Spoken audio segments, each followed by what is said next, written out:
super, super important. I am incredibly passionate about this because I feel like it is a setup as soon as they are learning, particularly first arabesque. Everything is based off of that. There are other arabesques and a lot of positions that we work through in classical ballet. So really honing in from first teaching and making them be consistent, holding them accountable for the shape. So I'm going to show on FOSS what I'm talking about. A lot of front and back positions.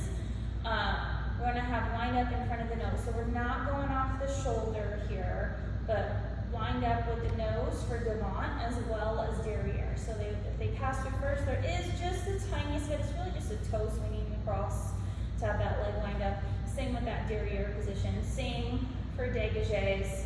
So that we're working off that same line. It's not, we're kind of getting out here and more vague. So that transfers over into the arabesque shape.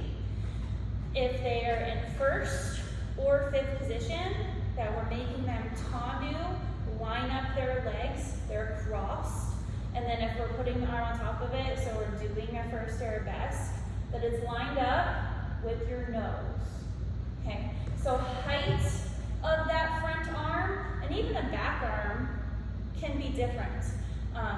That's not super, that can be, you know, you can be a little bit more flat, that's a little bit more antiquated of a line. We don't use super often.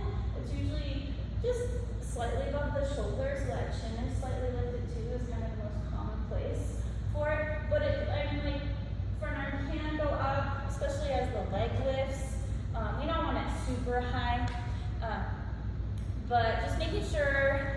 I've been seeing a lot of just open, not lined up arabesque, because we want even those lower levels, like they're doing Tomlier first arabesque, it's lined up, because then it turns into dégagé, and then that turns into sauté, and we're all, it's not suddenly separate steps in a different way.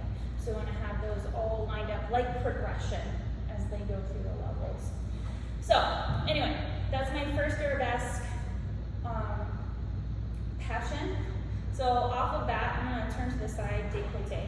So at first arabesque, I like to help the kids out and give them this cool little like cheat sheet, is what I always joke. So that in the effacé open leg line, you have your first and your second arabesque. And then when you have your quasi leg line, you have third and fourth arabesque.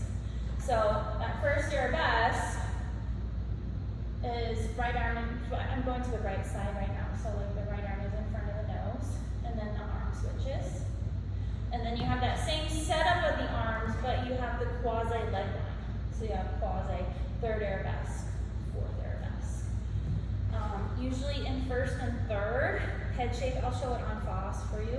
So head shape is going to be a little bit more square and straight up and down. Second and fourth can be up and down or tilted. So you can have second that's a little bit more square, or it can be tilted over. So that's for second and fourth. So you have first, and your head can be tilted or straight. Then you have straight for third, and then your head can be straight or have that épaulement and head is tilted. Just making sure the head doesn't fall over on the shoulder, but we keep that length, like you have a nice necklace on as we do those arabesques.